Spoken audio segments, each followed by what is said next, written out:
और इस बीच जयपुर से एक बड़ी खबर आपको बताते हैं। दरअसल पीएम के इंटरव्यू पर कांग्रेस का पलटवार भी सामने आ गया है। कांग्रेस पर हमलावर होने के बजाय उपलब्धियां गिनाएं प्रधानमंत्री मोदी, यह बात कही गई है कांग्रेस की तरफ से। दूसरों पर आरोप वही लगाता है जिसके पास गिनाने को कुछ नहीं है, यह बात भी कही गई है कांग्रेस की तरफ से।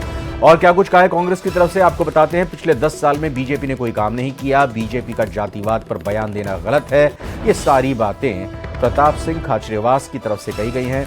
उन्होंने कहा है कि कांग्रेस का मैनिफेस्टो ढंग से पढ़ ले पीएम।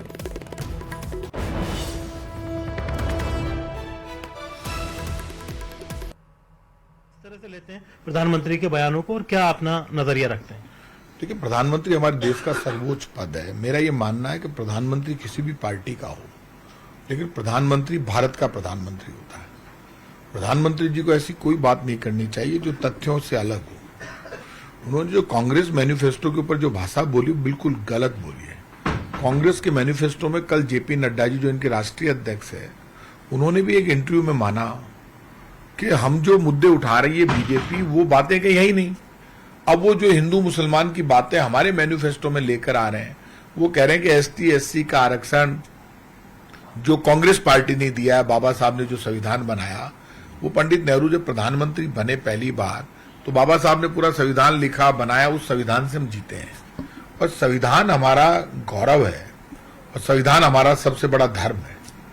तो जो संविधान के अनुसार काम करता है वही तो राम राज्य की कल्पना करता है, क्योंकि संविधान ही सबसे बड़ा धर्म है, हर दुनिया में, सब जगह, हर देश में। आप मुझे ये बताइए, वो ये कह रहे हैं कि एसटी एससी का आरक्षण प्रधानमंत्री जी कह रहे हैं वो उठाकर कांग्रेस मुसलमानों को दे देगी, बिल्कुल गलत।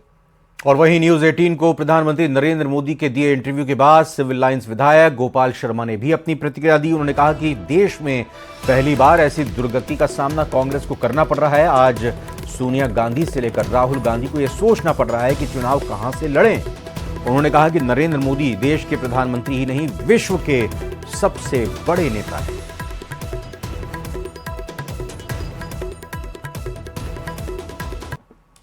कांग्रेस के बड़े बड़े नेता कांग्रेस छोड़कर भाजपा में आ रहे हैं। सोनिया गांधी जैसी कांग्रेस की सर्वाधिक वर्षों तक अध्यक्ष रहने वाली नेता आज चुनाव लड़ने की स्थिति में नहीं है। राजस्थान की शरण लेकर के और राज्यसभा के अंदर गई हैं। राहुल गांधी तक के लिए ये विषय हो रहा है कि वो केरल से चुनाव लड़ें, उत्तर प्रदेश से लड़ें, दोनों जगह से लड़ें या नहीं लड़ें, क्योंकि उनको पराजय का सामना करना पड़ा है। तो ऐसी स्थिति में जल बिन मछली तड़पत जाए, वे दिग्भ्रमित हो गए हैं।